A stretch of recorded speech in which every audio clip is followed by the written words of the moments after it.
dia e a paz do Senhor. Sejam todos muito bem-vindos para a última aula do terceiro trimestre de 2023 da classe dos adultos. E para quem não me conhece, eu sou Amanda e nós somos da Marcas do Evangelho. E estou aqui mais uma vez para trazer dados e momentos marcantes da EBD desse trimestre. Então vem acompanhar comigo. Já que as nossas aulas são online, as informações de visualizações são de extrema importância. E são elas. Tivemos quase 190 mil visualizações de janeiro a início de setembro de 2023. E só nesse último trimestre tivemos 71.490 visualizações. E outra informação importante são sobre os novos inscritos. Nós ganhamos 530 novos inscritos. E agora nós iremos ouvir algumas informações referentes aos dados do relatório. E começando com o número de matriculados. Nós iniciamos com o número de 582, mas agora nós temos o número de 594 matriculados. Um dado muito importante também de ser mencionado é que em 3 lições seguidas nós tivemos 100% de presença. Ou seja, todos os 594 matriculados estavam presentes. E isso é incrível, né, pessoal? Em um dos domingos, nós tivemos o total de 568 visitantes. E foi na lição de número 10. E o marco que nós não podemos deixar de falar é sobre os 7 selos. E será que nesse trimestre nós tivemos alguma classe que se destacou e ganhou 7 selos? Sim! Uma classe muito maravilhosa e super especial. A classe dos juniores, alunos de 9 e 10 anos. Parabéns para vocês, juniores. Eles ganharam os 7 selos 3 vezes consecutivas. E louvado seja Deus por vocês, pais e professores, que contribuíram para a conquista desses selos. E por fim, eu quero fazer um convite para você que é da Igreja Marcas do Evangelho, é até mesmo visitante, está acompanhando daqui, da região da Grande Vitória, até mesmo de outro estado ou de outro lugar. Nós queremos te convidar para se tornar aluno da EBD Online da Marcas do Evangelho. Nosso trimestre irá começar semana que vem com um novo assunto, uma nova revista. E o tema da nova revista é Até os Confins da Terra, pregando o Evangelho a todos os povos até a volta de Cristo. Não deixe de participar e se torne um aluno online da Marcas do Evangelho. E agora, irmãos, depois dessas informações e desse convite, eu me despeço de vocês. Não se esqueçam, interajam no chat, fiquem atentos porque os professores estão a postos para falar com vocês, alunos e demais visitantes. Então, um grande abraço para vocês e vamos para a aula. Tchau, tchau. Deus abençoe você, a paz do Senhor. Que bom estar com você nessa manhã, juntos na EBD. Hoje é a última lição do trimestre. Nós estamos aqui para comentar um pouco como foi esse trimestre. Antes de começar a aula, eu queria que você compartilhasse esse vídeo, convidasse alguém para assistir conosco essa aula de hoje. Nós faremos hoje, né, irmãos, um resumo, né, da aula. Temos aqui hoje o pastor Gideão. Fala com os irmãos aí, pastor Gideão. A paz do Senhor, meus irmãos. Tudo bem aí com vocês? Nós aqui estamos hoje assim muito animados para essa aula, para encerrar esse trimestre com chave de ouro. Pastor Elias, Teodoro. A paz do Senhor, irmãos e amigos. Estamos aqui também na expectativa de mais uma aula, encerramento do trimestre. Glória a Deus. Irmã Renata Carvalho. A paz do Senhor, irmão. Estamos aqui também alegres de poder concluir esse trimestre que foi maravilhoso. Mareta. A paz do Senhor, meus irmãos. Um bom dia, um bom domingo a todos. Vamos ter mais uma aula muito proveitosa para a glória de Deus. Amém? A gente vai falar um pouco sobre as aulas que passou, já que esse assunto de grande interesse, né? Muito atual, talvez um dos melhores assuntos já abordados nas nossas EBDs. Às vezes a gente se preocupa em expor as escrituras, né? E esquece de contextualizar as escrituras, né? As lições desse trimestre é uma forma de contextualizar as escrituras, né? Aplicando ela às necessidades que nós estamos vivendo, né? Em cada época existe, né, um gigante. Os espíritos da sua época, né? Os Zeitgeist, né? Verdade. O espírito da sua época. E a lição desse trimestre tratou especificamente sobre a natureza do espírito dessa época. E nós avaliamos isso biblicamente, foi um assunto muito feliz, né? Então vamos começar com o pastor Gideão fazendo a revisão da primeira aula que nós tivemos. Meus irmãos, a primeira lição teve por título A Igreja diante do Espírito da Babilônia. Então nós podemos definir Babilônia como uma grande organização do mal. A Babilônia é satânica, né? E por ser satânica, obviamente, faz oposição a Deus, às Escrituras e à igreja. E, sobretudo, a igreja tem sido assim bombardeada, né, por esse espírito da Babilônia presente no mundo. Então, essa oposição se desenvolve em escala religiosa, política, econômica e cultural. Então, parece assim que o cerco ele é em todas as esferas sociais.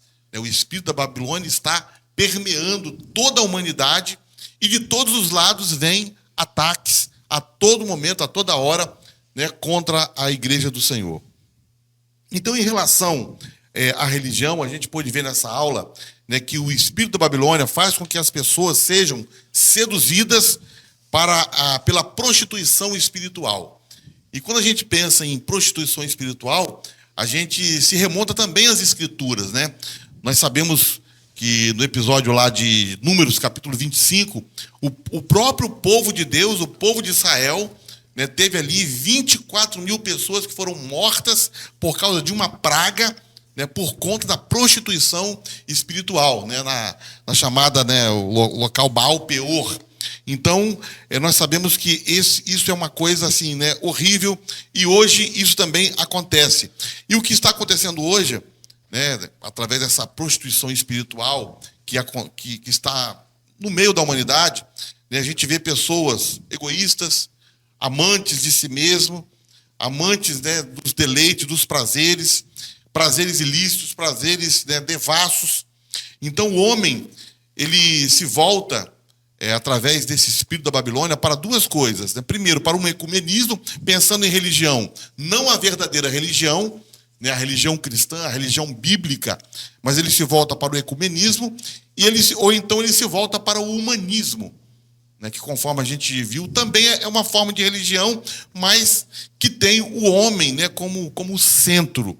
Então, e também através do humanismo, a gente observa, né, o total abandono da ideia de Deus na sociedade.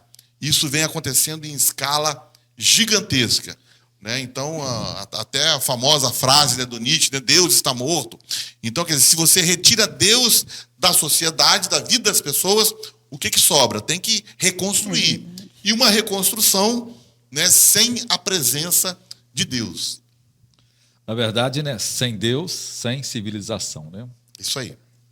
Então, em relação à política, à cultura, o espírito da Babilônia também faz forte influência. E a gente vê isso nas pautas progressistas, na apologia ao aborto, a legalização das drogas, a ideologia de gênero e a promoção pela grande mídia do doutrinamento contrário à fé cristã. Então, tudo isso nos leva a percebermos que nós estamos vivendo os últimos dias. Isso foi profetizado nas Escrituras, no Novo Testamento.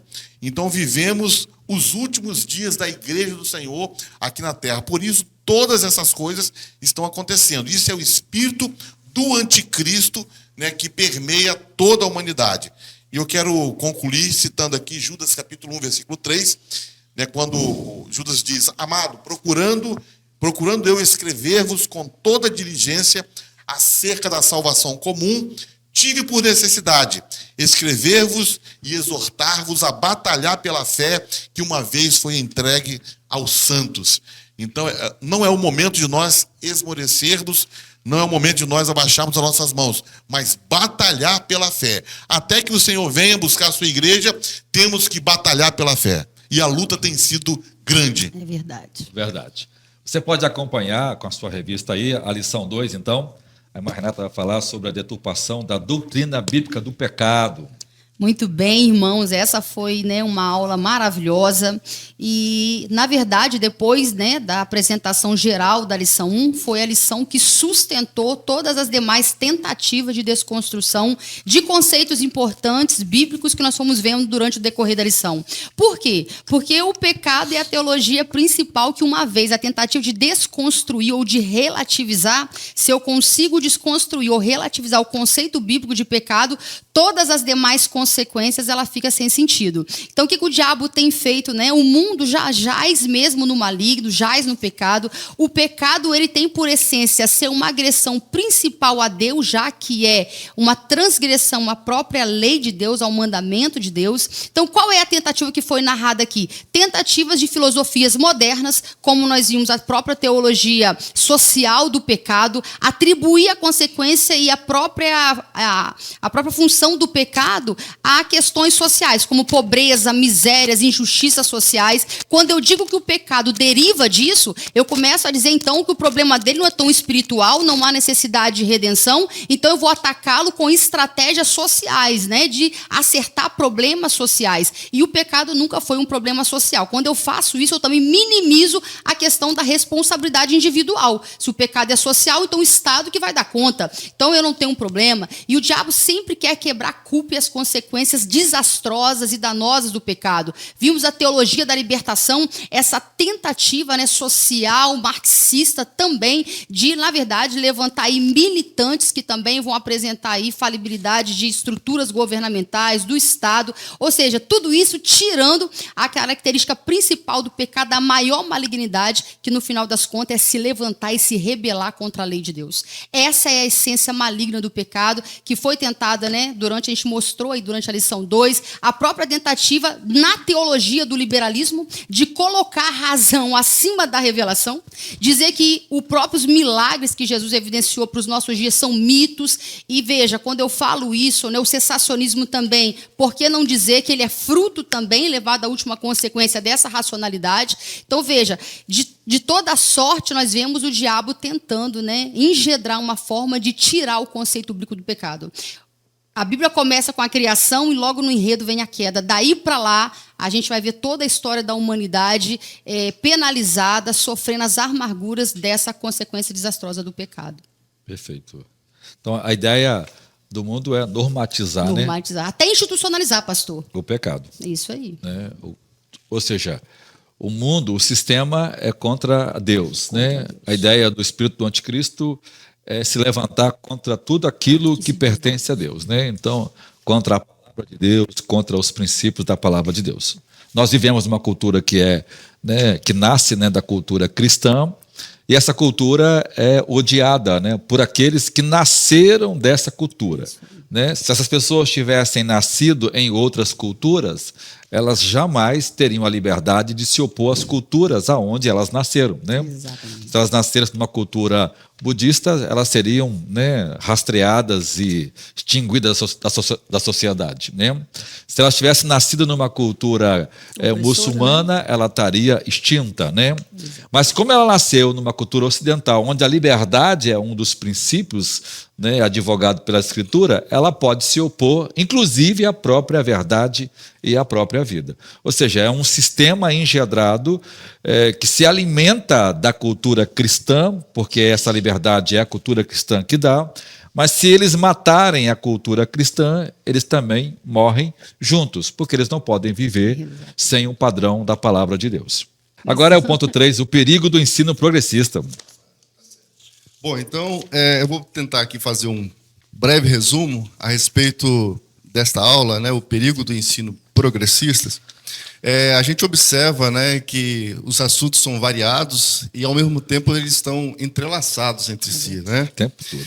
Então, o ensino progressista, né, ele representa um ataque à Igreja de Cristo e, por que não dizer, ao próprio Deus Criador, como foi falado aqui pela irmã Renata, né, pelo pastor Gideão, e tem como foco o ensino antropocêntrico, né, onde você tira a figura de Deus como centro de todas as coisas e você coloca o homem como o centro. Né? A relativização do pecado também é uma outra doutrina que o ensino progressista ele levanta a bandeira, né? E também o fim da Bíblia Sagrada, né? A autoridade da Bíblia Sagrada como uma regra, né, de fé, de moral, de ética. E a gente observa essa relativização da Bíblia Sagrada, até mesmo, pastor, no meio evangélico, né? Quando a gente vê aí a questão do teísmo aberto, a questão aí da demitologização, né? Onde você tem as Escrituras não como, de uma forma, uma interpretação literal, mas uma interpretação mística, colocando, né, em xeque, né, os milagres, colocando em xeque a volta de Jesus, o inferno, as doutrinas, né, da palavra de Deus sendo colocada em xeque justamente por causa desses teólogos, né, que muitas das vezes, ao invés de ensinar, acaba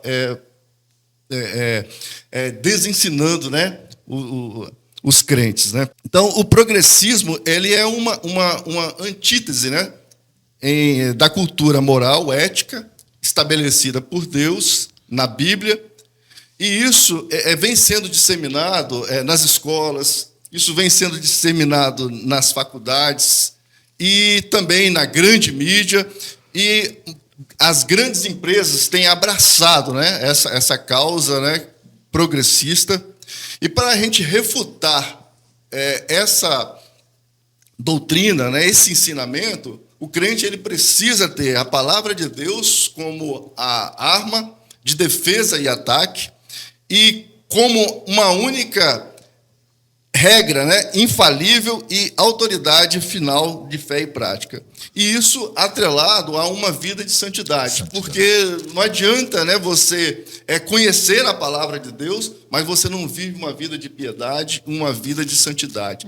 E muitas das vezes, pastor, esta questão que fez com que a igreja ela perdesse, no caso, espaço. Por quê? Porque os crentes eles deixaram de ser o que eles deveriam ser. Isso aí. Então, eles viviam uma vida diferente daquilo que se pregava. Verdade, né? A ideia da racionalização das Escrituras, né? Quando as pessoas começaram a tirar toda a ideia do sobrenatural da Bíblia e deixar a Bíblia como se fosse um livro comum, né? Então, você demetiza as Escrituras quando você elimina qualquer possibilidade da existência de milagres ou qualquer possibilidade de uma doutrina que não seja racionalizada, né? Isso produziu um falso cristianismo que, infelizmente, né, alcançou os seminários e hoje quase que 70% dos pastores do mundo são influenciados de alguma forma, direta ou indiretamente. Uns sabem e defendem abertamente esse liberalismo e outros estão sendo influenciados por eles e dando à sua igreja algumas promoções de programas que por trás está a ênfase desse relativismo teológico. Pastores e irmãs, né? Inclusive, a própria Bíblia fala em 1 Coríntios 15, né? Paulo falando, ele diz que se Cristo não ressuscitou, é vã a nossa fé. Então, quer dizer, a ressurreição de Cristo, a ressurreição sobrenatural, é a base de toda a fé cristã. E se isso não for verdade, a própria Bíblia afirma, se ele não ressuscitou, pode esquecer, está tudo, né? A nossa fé, ela não tem fundamento nenhum. E mais de 60% das Escrituras são eventos sobrenaturais, né? Ou seja, você tira das Escrituras todo o poder que é inerente a ela, e ela é o único livro do mundo, né, que fala sobre verdades sobrenaturais, em contraposição às mentiras, né, das mitologias que os homens inventaram, que nunca foram provadas, né? Agora, a lição 4, quando a criatura vale mais que o Criador, irmã Areta, Amém. Quando a criatura... nossa professora. Quando a criatura vale mais que o Criador, né, que foi uma aula ali brilhantemente encabeçada pelo pastor Gideão, e eu não sei se eu vou dar conta de falar igual ele, mas enfim, que foi uma aula que abordou vários conceitos, né, que nós temos visto ao longo das lições, como relativismo, antropocentrismo, que foi o principal. Antropocentrismo, no caso, uma filosofia que tem como objetivo colocar o homem no centro de todas as coisas. Abordou o relativismo moral, o renascentismo filosófico, o humanismo, a autoidolatria e os suas subdivisões, o hedonismo, o egoísmo, entre outras coisas que advêm dessa filosofia, né, nefasta, que, na verdade, a gente sabe que surgiu lá no Éden, quando Adão e Eva deram ouvidos a um animal, a uma serpente, no caso Satanás, ao invés de darem ouvidos ao seu próprio Criador. Então, ali a gente já vê o início da queda, né, da queda moral, da queda dos valores, da queda de toda a verdade, tudo aquilo que era verdade, né? E a introdução, o esforço que Satanás fez e conseguiu para tornar a verdade de Deus em mentira, né? E ali a gente tem as correntes filosóficas antropocêntricas, renascentista, humanista, que nada mais são do que desdobramentos da soberba e da impiedade do homem, né? Que é uma justificativa para, digamos assim, maquiar a realidade do pecado, a realidade pecaminosa. Não. Isso é fruto da humanidade, né? Justifica-se o pecado dessa forma, dizendo que é natural do ser humano fazer o mal. E, na verdade, não é, né? A gente sabe que o pecado é algo maligno no qual nós precisamos lutar contra. E essas filosofias nada mais querem do que apagar, eliminar a verdade de Deus, transformando-a em mentira, descredibilizando e fazendo com que o homem seja, mais uma vez, desde o Éden, enganado por si mesmo. E aí, nada mais fácil do que colocar o homem no centro das coisas. E a gente vê, a história prova, né? A experiência prova que o homem não sabe receber idolatria para si. Ele digamos assim, num jargão, ele pira, né? Ele fica doido, ele não entende essa relação e acaba se afundando em drogas, se afundando em práticas que levam ele a ser escravo da própria idolatria. Então, é isso que a palavra de Deus nos diz. Isso aí. Agora, veja, né, Morita, essa noção escolar, né, essa noção acadêmica que divide a história, né, em humanismo, iluminismo e pós-modernismo, não tem nada a ver com filosofia, nada a ver com, né, inicialmente, com política, sociologia. Tem tudo a ver com valores que estão sendo desprezados, ligados a Deus. Veja, o humanismo é o ensino de que agora a gente vai deixar Deus de lado e o homem é o centro. Deus está na periferia, ou seja, agora a ciência não depende mais do conhecimento de Deus. Veja, a ciência nasce por causa do conhecimento de Deus. Então, vamos jogar Deus na periferia. E esse humanismo depois vira o humanismo ateísta, então o homem no centro e Deus nem sequer mais existe. Depois vem a ideia do iluminismo, como agora o homem vai abandonar todo e qualquer vestígio da cultura cristã, ou seja, o homem viveu na idade das trevas. Agora a razão humana é o guia seguro. O iluminismo produziu a revolução sangrenta, né, de terror da França. E veja, hoje os teóricos desavergonhadamente chamam o iluminismo como a grande evolução da humanidade. Veja, gloriosa. Nada que o iluminismo produziu foi coisa boa, né? Embora o iluminismo foi Ctrl-C, Ctrl-V das verdades da Inglaterra e dos Estados Unidos, que já pregavam, copiaram o que é bom, mas produziu o que é mal. E o pós-modernismo, naquela visão de transformar tudo que é sólido em líquido, ou seja, na visão de relativizar tudo, deixou as pessoas sem absolutos. Então, hoje as pessoas vivem perdidas, né? A gente vive num mundo de anarquia moral, de anarquia intelectual, de anarquia conceitual. Ninguém sabe onde está a verdade, né? Até os valores que eram fundamentais, por exemplo, né, o artigo 5º da Constituição, que é tido como um princípio pétreo, né, que não muda, já foi, né, zombado, vilipendiado, rasgado pelo próprio Supremo, que é o guardião da Constituição. Mostrando que quando o homem relativiza, desprezando Deus, que é o absoluto, o que ele encontra? Anarquia, o caos e, no fim, a morte. Eu creio, pastor, né? Me corrija se eu estiver errada, mas que a narrativa que Satanás faz através da serpente no Éden é a mesma. Porque de lá para cá, todas essas tentativas ideológicas, filosóficas, é dizendo o seguinte: tirando a voz de Deus e o comando e a diretiva de Deus, e o diabo ofertando uma segunda mão. Então é dizendo assim: olha, você vai ficar muito melhor. O que a história fez? Tentou pegar e dizer assim: não, você vai ter acesso a um conhecimento que debaixo do comando de Deus você não tem. Então, a época de maior produção, vamos dizer assim, que foi a Idade Média, para a cristandade, foi chamada, né, e aí, curiosamente, de Idade das Trevas. Por quê? Porque o homem não esteve no centro. Por que era chamada assim? Porque o conhecimento humano, filosófico, vamos dizer assim, antropocêntrico, não estava em voga. Então, a tentativa do diabo, desde lá, é dizer assim: não, esse conhecimento que vocês têm de Deus a respeito do que ele informou, não é tudo. Ainda há e sempre está ofertando a cada geração, né, essa vaidade, né, pastor, de querer se opor. Você vê, né? A filosofia da Idade Média é uma filosofia experimental, racional, prática, cognitiva. A filosofia que nasce do iluminismo depois é uma filosofia irracional.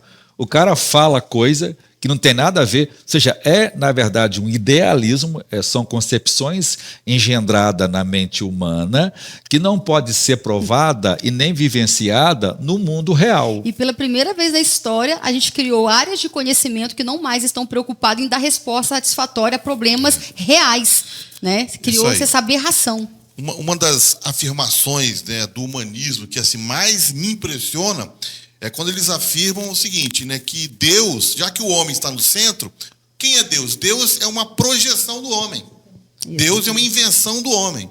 Então, o homem torna-se o criador e Deus é simplesmente uma criatura.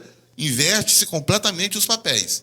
Né? O homem inventou Deus. Você vê, né? Essa é a noção freudiana, né? Da nossos traumas, nossas dificuldades, nosso medo do superior, do desconhecido, né? Cria a imagem. Você vê, o diabo produziu, inclusive, um conceito psiquiátrico, psicológico, para explicar a nossa noção de Deus.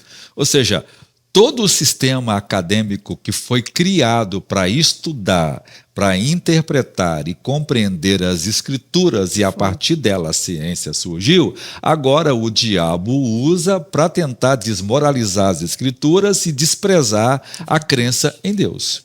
Ou seja, hoje a academia tem, né, a ousadia de dizer que ela é um campo neutro. Ela não é um campo neutro, né? Ela é uma confissão humanista, ateísta e irracional, aonde a razão deveria ser, né? E é uma religião opressora, né? Opressora, né? Uma religião. Ela é intolerante, né? E ela tolhe o ser humano de aprender e pensar fora da caixa. E hoje os pensadores, eles tentam, de alguma forma, explicar a degradação da sociedade, né? De alguma forma, entender por que isso tem acontecido. E eles não percebem, eu não sei se é isento de responsabilidade, que a própria filosofia deles é o que faz isso, né? O próprio relativismo, quando ele começou a ser incutido na cabeça da sociedade, é o que fez essa degradação. Então, hoje se perdeu o respeito por qualquer coisa e por tudo, e não se entende o porquê dessa degradação, mas é fruto do que tem sido plantado. E veja, né? Você não tem uma sociedade com valores, com ética, com respeito, com justiça, com liberdades e com garantias e direitos individuais que não seja baseado unicamente nas escrituras. É a fonte. É a fonte. Por exemplo, hoje, qual é o medo de alguns teóricos, inclusive marxista? É produzir uma cultura que depois o homem não tenha controle moral. Ou seja, eles entenderam que quando você desperta o homem e esse homem libera todos os seus sentimentos e vontades, né, essa liberdade incondicional que o homem, né, está buscando, promove um ser humano monstruoso e que não pode ser compreendido.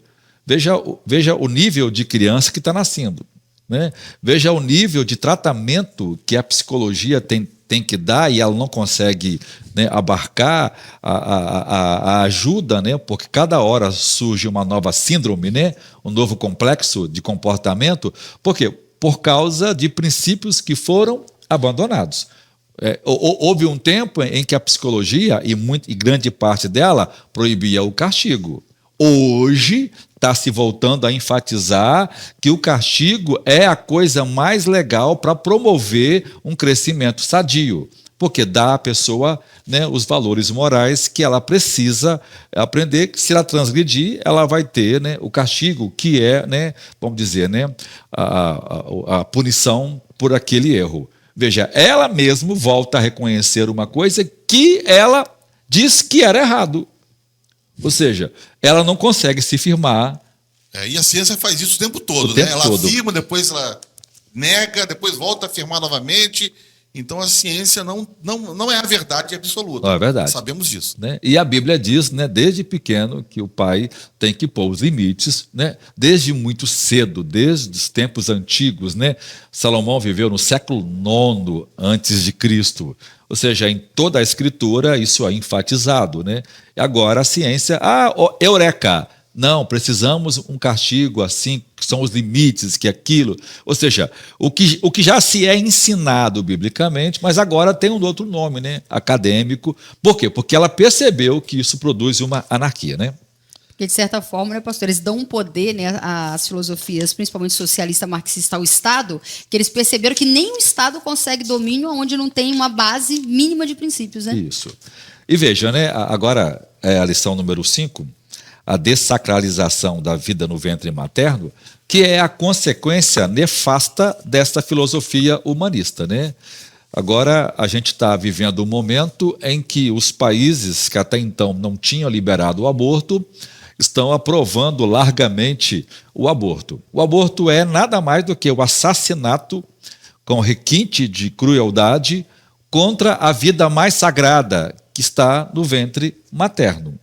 Deus coloca, né, a vida, né, no ventre da mãe e a mãe ama o filho. Olha só, é natural uma mãe amar um filho. Hoje, como mudou os conceitos, uma mãe já não ama tanto uma criança, né, ao ponto dela perder, né, assassinar a sua própria criança.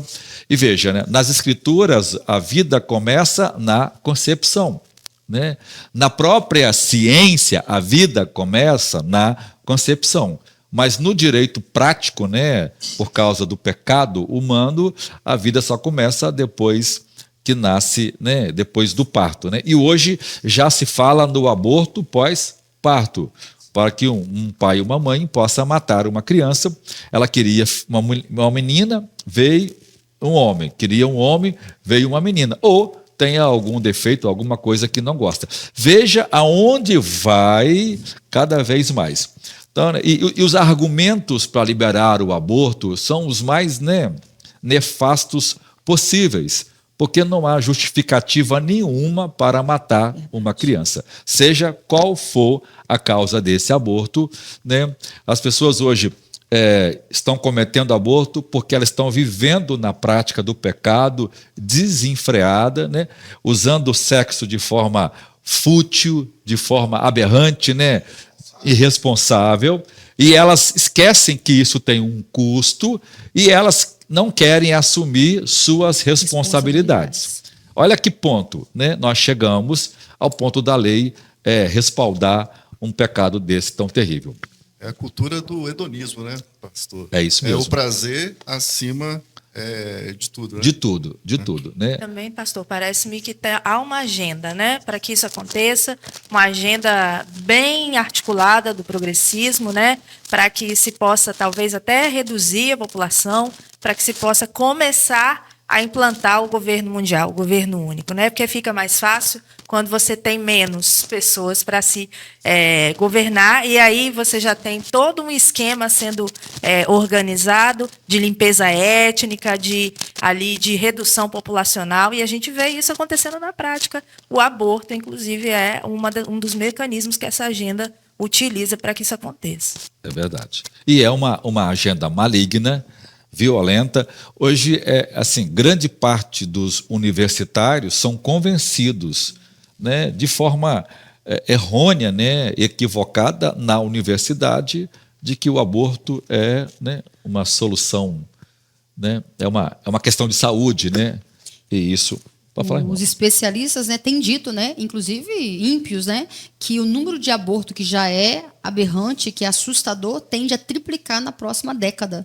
Porque com os conceitos que essa geração está chegando na fase, né, que entram numa atividade sexual ativa, eles irão, né, abortar muito mais do que a geração que ficou. Então, você veja, já é um número assustador. Imagina o que está por vir. E nós temos, né, 60 milhões de abortos cometidos todos os anos. E esses abortos que são, né, registrados, né?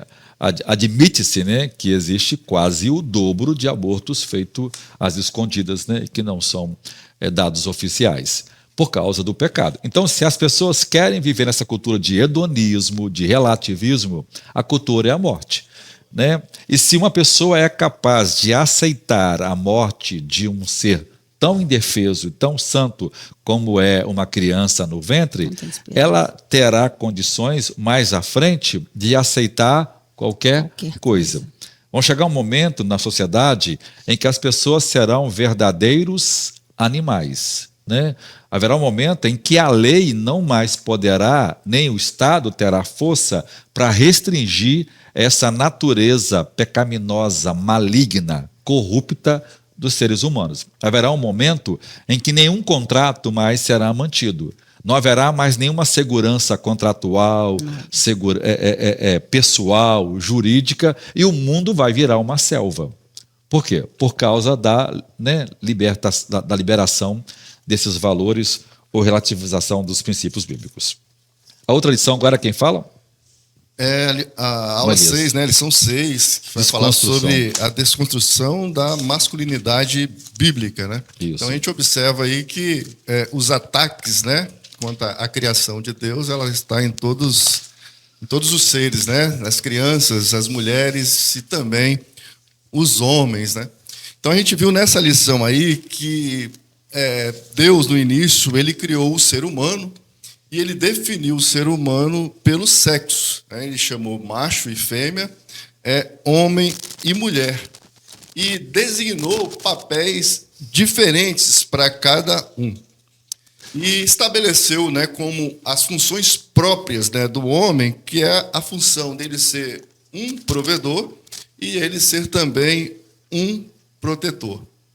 A desconstrução da masculinidade, ela visa anular, né, o ensino de que os órgãos, né, do sistema reprodutor humano, ele não é um parâmetro, né, para caracterizar se o ser humano ele é homem ou se ele é uma mulher.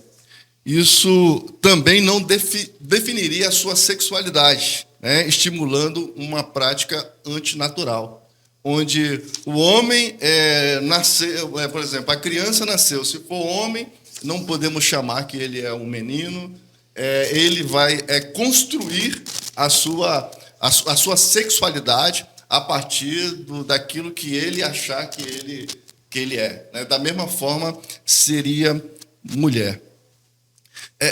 A gente observa essa desconstrução nos filmes de cinema, né? A gente vê os heróis do cinema eles sendo desconstruídos. A gente observa também os filmes, né, da Marvel, né, pastor? Eu estava vendo esses dias a figura do Thor, né, que é um homem viril, um homem forte, e apresenta ele numa cena, né, já justamente um homem bêbado, um homem preguiçoso, né, ele deixa de ser o provedor, ele deixa de ser o protetor e passa, né, no caso, o seu reinado ali para uma mulher. Certo? Então, essas mensagens, a gente olha assim, vê os filmes, a gente muitas vezes acha até engraçado, né, a cena, mas não sabe a sutileza, né, que eles tentam, né, no caso, já emplacar na mente das pessoas, na mente das crianças, desconstruindo a figura masculina do homem, né? Então, essa desconstrução, ela tem sido de tal forma inserida, né, na sociedade, né, de tal forma que hoje as crianças elas perdem muito as referências, né, a respeito de eu quero ser homem, eu quero ser mulher. Então há uma confusão, né, há um prejuízo tanto mental e emocional, e isso a gente percebe justamente no aumento, né, de pessoas fazendo terapia, né, consultando psiquiatras, justamente porque elas perdem a referência do ser, né, homem ou mulher. Perfeito. E isso agora tem muito a ver também com essa questão da Renata aí, né? A Renata vai falar sobre a desconstrução da feminilidade bíblica. É como consequência, né, à medida que o diabo foi conseguindo, né, desconstruir o conceito da masculinidade bíblica, né, paralelamente ele foi aí também desconstruindo o próprio conceito da feminilidade. Aquela mulher de Provérbios, né, a mulher com a feminilidade bíblica, ela se tornou hoje uma aberração para o mundo. Então, não é empoderamento, é uma mulher desempoderada, vamos dizer assim, ao conceito do mundo. Então, conceitos que a Bíblia eleva, que consagram a mulher de uma forma linda, né? Como a própria maternidade, para o feminismo, por exemplo, que é uma arma que o diabo vai usar para fortalecer, né, e desconstruir esse conceito de feminilidade. A gente vai ver que hoje o próprio movimento ativista feminista, que começa, né, a princípio a gente acha que se trata de direitos, nunca foi. Nós temos ali no início 10 livros, né, na primeira década do feminismo, falando de direitos. Posterior a isso, nós tivemos numa década 1000 livros falando apenas de revolução sexual. Então, veja, o feminismo nunca foi uma ferramenta para direito das mulheres, né? Foi conseguido através de parlamentares, sua grande maioria homens, e muito interessante que os países mais feministas foram os países que mais demoraram a conceder direito às mulheres, para provar, né, a incoerência. Então, você veja, Simone de Beauvoir, que foi a mãe da segunda onda, que vem com tudo aí na questão da libertinagem sexual, colocou a mulher num patamar que, para a mulher alcançar a liberdade sexual que ela precisa eliminar sacramentos como casamento. Então, submissão são conceitos que não toleram no feminismo. Então, hoje nós temos criado crianças, né, às vezes na nossa casa, e como que isso nos afeta, Renata? É só lá na faculdade, é só lá na universidade? Não. Se deixar, nós mães vamos preparando os filhos para esse contexto. Estuda, minha filha, para você ser alguém na vida e nunca depender de homem. Aí a mãe deixa a filha só estudando, não vem na igreja, não aprende a fazer nada em casa. Ou seja, são feministas modernas dentro da igreja. E as meninas já estão tomando ojeriza do conceito. Às vezes ela vê uma mãe com um casamento estruturado, então ela acha que essa figura ela não quer para ela, então ela não quer o casamento. O pai em casa é uma figura patética, então ela não quer essa figura masculina, não tem uma admiração pelo papel masculino. Então o feminismo foi bebendo, o pastor Jair sempre fala, né, que nessas brechas que a igreja foi deixando, que não viveu o que deveria viver, o diabo foi ganhando força. Então o feminismo, isso é tão interessante, que os direitos para a ideologia de gênero que nós não conseguimos conquistar através da homossexualidade masculina em 100 anos, as mulheres com o feminismo conseguiram em 10. Por quê? Porque desde o Éden, a mulher é uma arma muito forte na mão do diabo. Então as mulheres conseguiram fazer a moral decair, o que levou 100 anos na mão dos homens em 10 anos. As mulheres hoje coordenam as grandes cortes do mundo através da ideologia de gênero, questões de aborto, questões a própria morte, a pessoa hoje, né, ter o direito de escolher, que é a eutanásia, né, não ter que suicidar, mas ela escolher chegar no local público, tomar um veneno. Em todas essas, os livros hoje que falam sobre essas narrativas, a maioria são mulheres. Então você vê como que o diabo desconstruiu. Toda aquela ideia da mulher para o casamento, auxiliadora, se tornou hoje vexatório, e a mulher empoderada é a mulher que se desprendeu disso para viver um patamar de libertinagem, fora de casa, não mais atrelada a marido, nem filhos, enfim. Você vê, né, Rê? A Bíblia, mais uma vez, atua mais atual que o Jornal de Amanhã.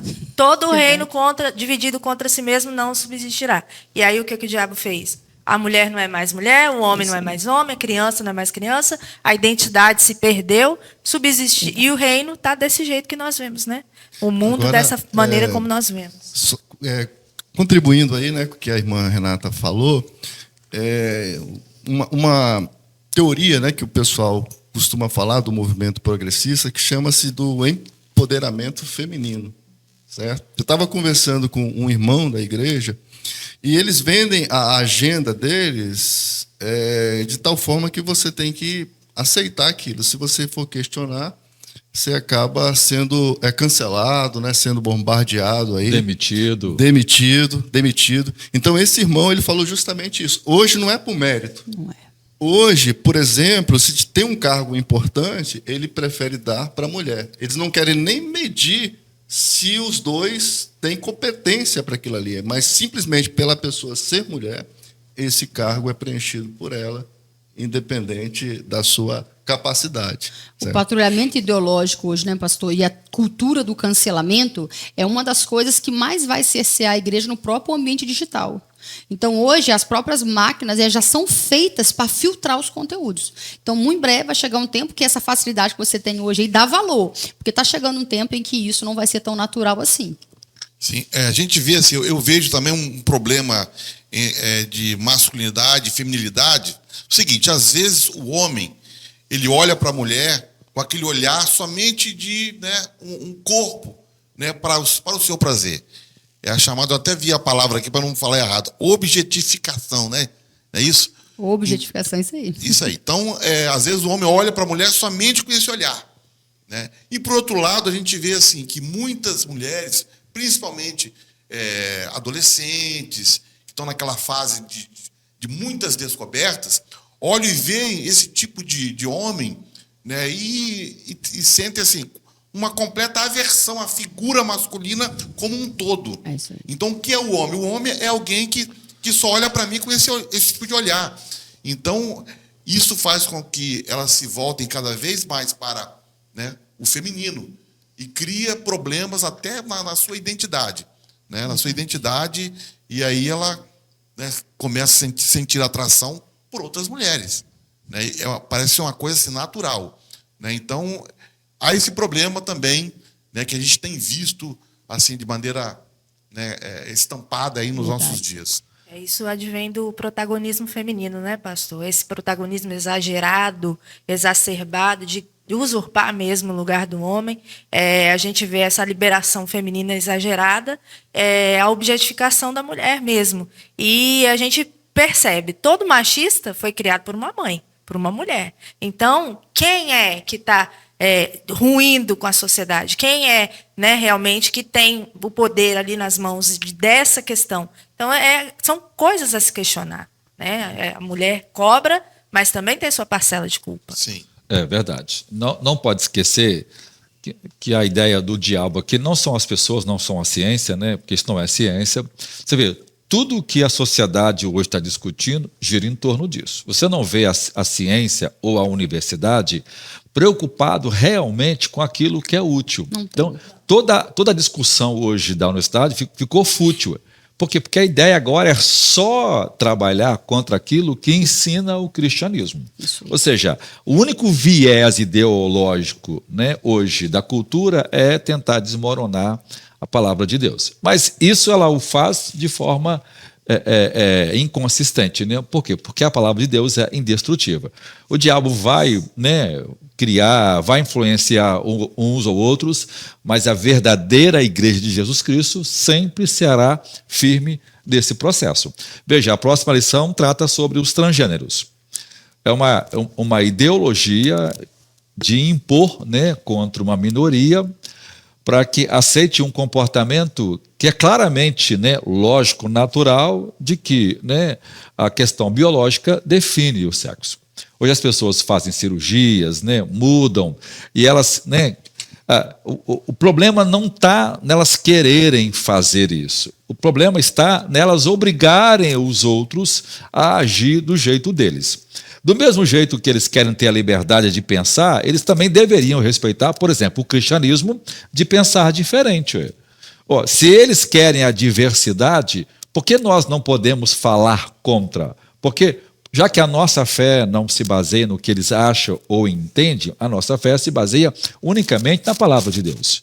Então, nessa questão, ele é um tanto, né, totalitário, porque não aceita a igreja se opor. Por quê? Porque a ideia única deles é se opor às Escrituras, é se opor à palavra de Deus. Então, nós não estamos preocupados com a cultura do cancelamento, já que nós cremos assim, e isso não nos muda, né?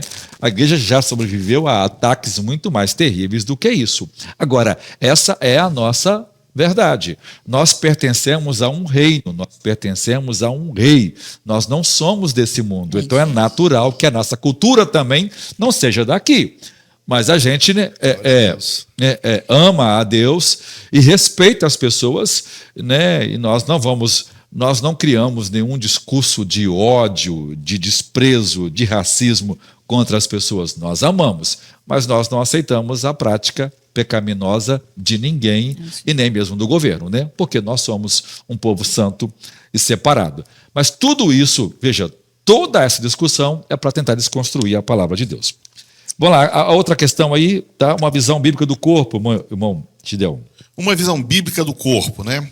Aqui, achei muito interessante essa lição. Ela trouxe alguns pontos sobre a origem do homem, né? A criação do homem, segundo Gênesis, né? E o corpo, né? O que representa o corpo dentro da palavra de Deus, né? Sobre a origem do homem, está muito claro para a gente, Gênesis 1:26, que o homem foi criado, etc. e tal, né? Mas eu queria só chamar a atenção aqui o seguinte, que a ciência, ela tem uma afirmação que todos concordam, né? Dizendo o seguinte, que a vida só provém de vida. Isso é uma afirmação científica que todos concordam, inclusive, né, não existe um cientista que vai discordar dessa afirmação, né? Mas aí fica a pergunta, se vida provém de vida, como surgiu a primeira vida? E esse é o ponto, né? E aí, para responder essa pergunta, o que a própria ciência faz? Ela se contradiz.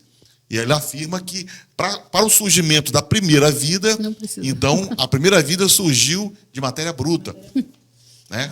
A biogênese. Então, quer dizer, a própria ciência, para não dizer que houve um criador, né, confessar que vida provém de vida, inclusive a primeira vida, então tem esse problema, essa lacuna aí que a ciência até hoje não consegue resolver e resolve de uma forma que para mim é inconsistente, né? Mas a palavra de Deus afirma, né, que o homem foi criado à imagem e semelhança de Deus e o seu corpo é templo do Espírito Santo, né? Como templo do Espírito Santo, nós sabemos que nós devemos santificar o nosso corpo.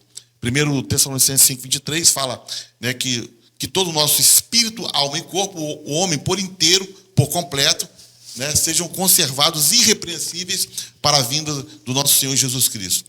Então, o homem por inteiro ele precisa se santificar, né? E o mundo, né, através de suas, né, inúmeras, né, tentativas de descredibilizar a palavra de Deus, tem apresentado, né, filosofias, ideias completamente equivocadas sobre o corpo humano, né? O hedonismo, já foi falado aqui, né, que a finalidade do homem seria o prazer, né, a busca pelo prazer, o narcisismo, né, uma vida de libertinagem, uma vida desregrada sexualmente. Então, tudo isso aí são influências malignas na sociedade, né? Mas nós sabemos, pela palavra do Senhor, né, que o homem foi criado por Deus e o seu corpo, né, é o templo do Espírito Santo. E não podemos, de maneira alguma, pegar esse corpo, que é algo tão digno, que é algo que foi criado de uma forma tão bela,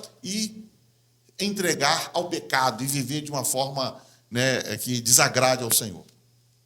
Perfeito. Agora, vamos juntar eu aqui a Areta aqui, porque o tempo já passou.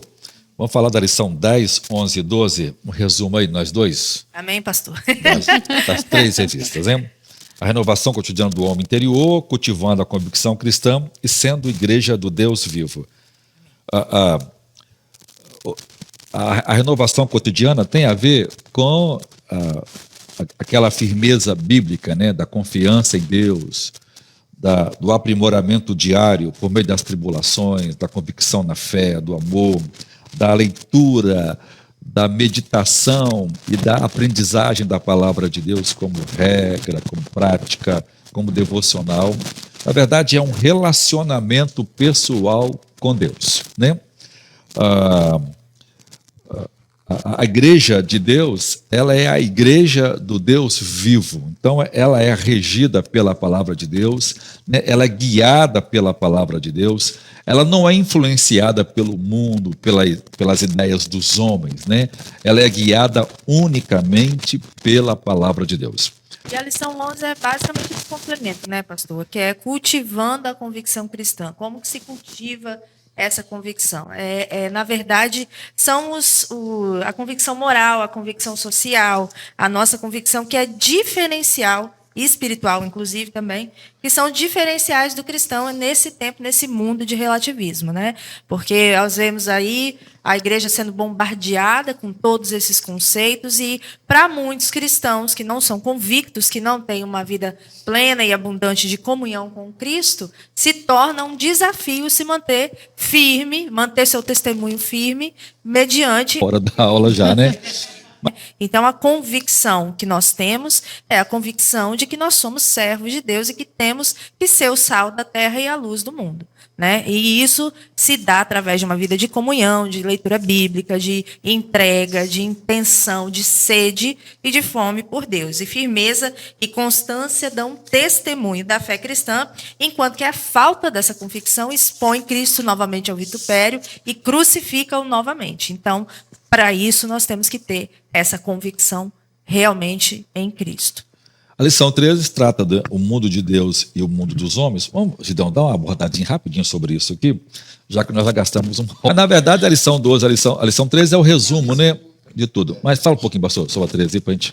Então, o reino de Deus, né? A implantação do reino de Deus aqui na Terra. Nós dizemos hoje o reino espiritual, né? Mas, muito em breve, o reino de Deus será físico aqui. Físico aqui na Terra. Governamental. Jesus virá, voltará, e ele implantará o seu reino aqui na Terra, né? E para entrar nesse reino, nós temos que aceitar a mensagem desse reino, os valores desse reino, os princípios desse reino, né? E uma mensagem de destaque desse reino é a mensagem de arrependimento, né? Jesus pregou arrependimento. João Batista, né, que foi o precursor do Messias, ele pregou o arrependimento, né? E para nós entrarmos no reino de Deus é através do arrependimento. E essa palavra arrependimento é uma palavra muito forte, né, no original, né? A palavra metanoia. É uma palavra que mostra a mudança, transformação, mudança de mente, mudança de opinião, mudança de ideia, né? Sobretudo, ideia acerca de quem é o Senhor Jesus Cristo, né? Porque para muitos Jesus é um pensador, um filósofo, um psicólogo, só um mestre, um homem que ensinou conceitos morais.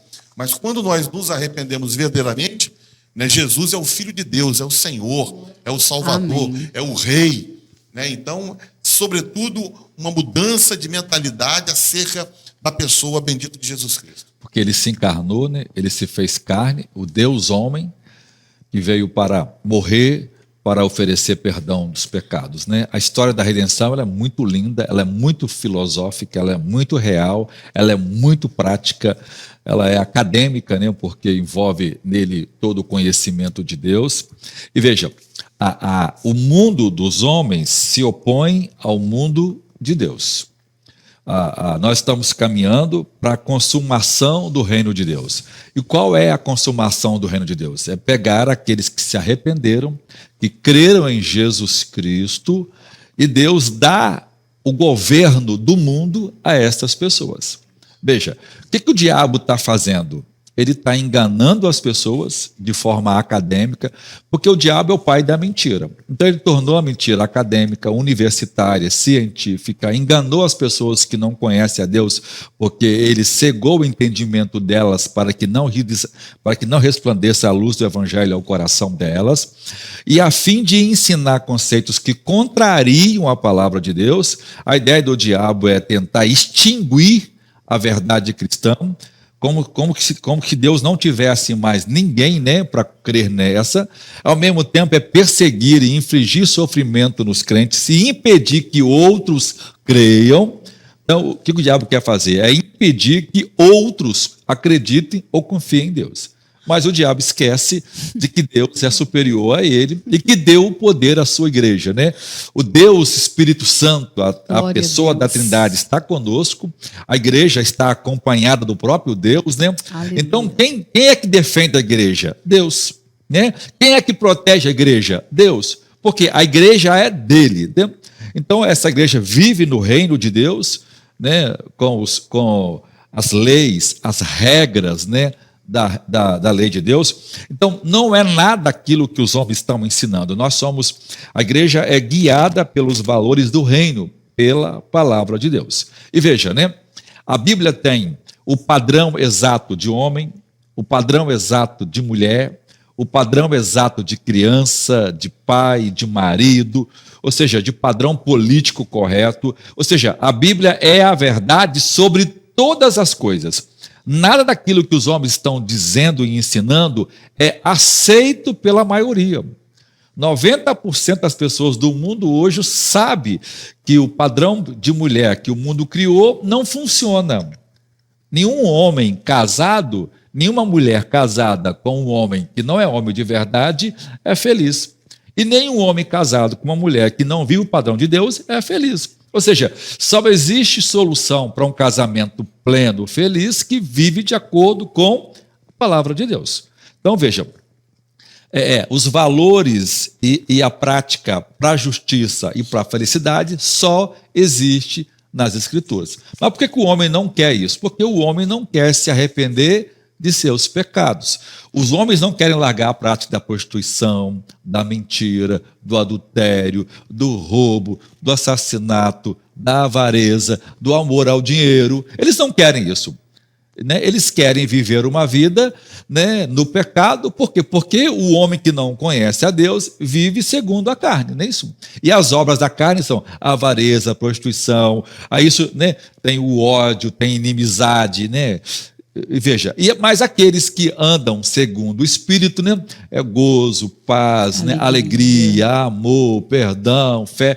Ou seja, o reino de Deus é regido por outros princípios. Né, e qualquer um que quiser viver justiça vai precisar se arrepender de seus pecados. Então, o reino de Deus é uma questão social também, sim. Por quê? Aonde vai haver uma sociedade justa? É quando Deus governar o mundo. E governar como? Com mão de ferro, como vai acontecer no milênio. O milênio é uma dispensação em que Deus vai provar para os homens, inclusive no milênio vai ter pessoas não convertidas, para que elas vejam que todas as filosofias das histórias dos homens, né? No milênio, quando as pessoas forem para a universidade, elas vão ver quanta mentira Nietzsche contou, quanta mentira o Marx contou, quanta mentira o Weber, Darwin contou, né? Para ficar claro que os homens tentaram criar conceitos e as pessoas vão ficar abismadas. Como isso pode ser ciência? Como o cara fez 2 PhD para crer nisso, para confiar, para aprender isso?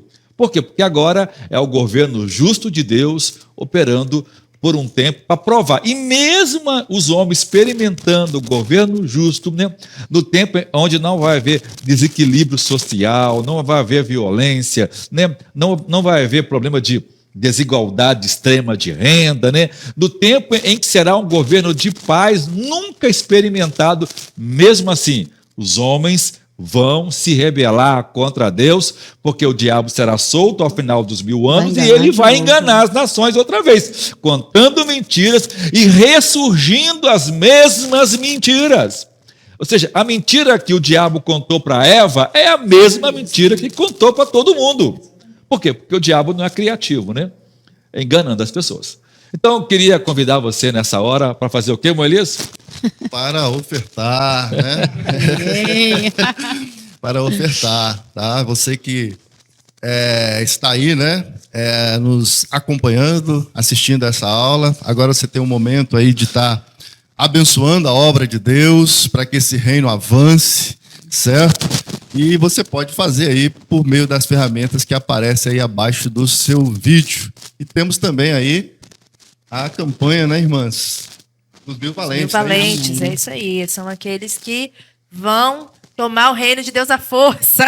Isso aí. Na força do bolso, né? Então vamos lá, irmãos. Vamos nos engajar aí nessa campanha dos Mil Valentes para a gente adquirir esse espaço que tem sido bênção para a nossa igreja, que tem sido maravilhoso, principalmente para as nossas crianças, que Deus tem um projeto muito grande para ser feito aqui ainda, e nós temos que crer e temos que abrir o nosso coração e o nosso bolso para financiar essa obra. Amém?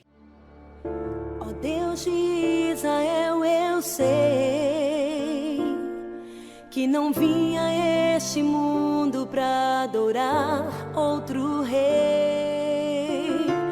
Os leões estão rugindo sem parar, meu louvor incomodou a todos que são contra ti, ó Jeová.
Deus abençoe você, Deus abençoe sua família. Que Deus possa ter te abençoado muito nesse tempo, né? Aprendemos demais. Meu né? Deus. Foi maravilhoso. Maravilhoso. Glória a Glória a Deus. Deus. Essa lição vai ficar guardada, né? Vai. O bom é que Deus tem suprido o seu povo, né, do conhecimento. Os homens estão sendo enganando e sendo enganados, né? Diz a Bíblia, estão indo, né, cada vez mais a pior, né? Enganando e sendo enganados. Mas nós vivemos segundo a verdade de Deus que liberta e transforma o homem. Vamos orar então, Marita, ora para terminar então? Amém. Senhor, meu Deus, meu Pai, te louvamos, te bendizemos, Senhor, pela tua magnífica graça, Senhor, que até aqui nos trouxe. Nós estamos aqui, Sim, Senhor, Senhor, ansiosos pelo teu reino, Senhor, Venha ansiando o teu pela reino. tua volta, Senhor. Estamos aqui, Senhor, com os nossos corações esperançosos, Senhor, de que breve veremos, Senhor, tudo aquilo que cremos se cumprindo nessa terra, Senhor. E nós temos muito a louvar e agradecer, porque o Senhor está conosco. Não tememos o que o homem possa fazer, não tememos ideologias, não tememos nada disso, porque o Senhor é conosco. Aleluia. E nós louvaremos o teu nome, engrandeceremos a ti até que o Senhor venha. Assim nós oramos e agradecemos por tudo. Em nome de Jesus. Amém. Amém. Deus abençoe você, até um bom Ótimo domingo. domingo, até a noite. Bênção. Amém.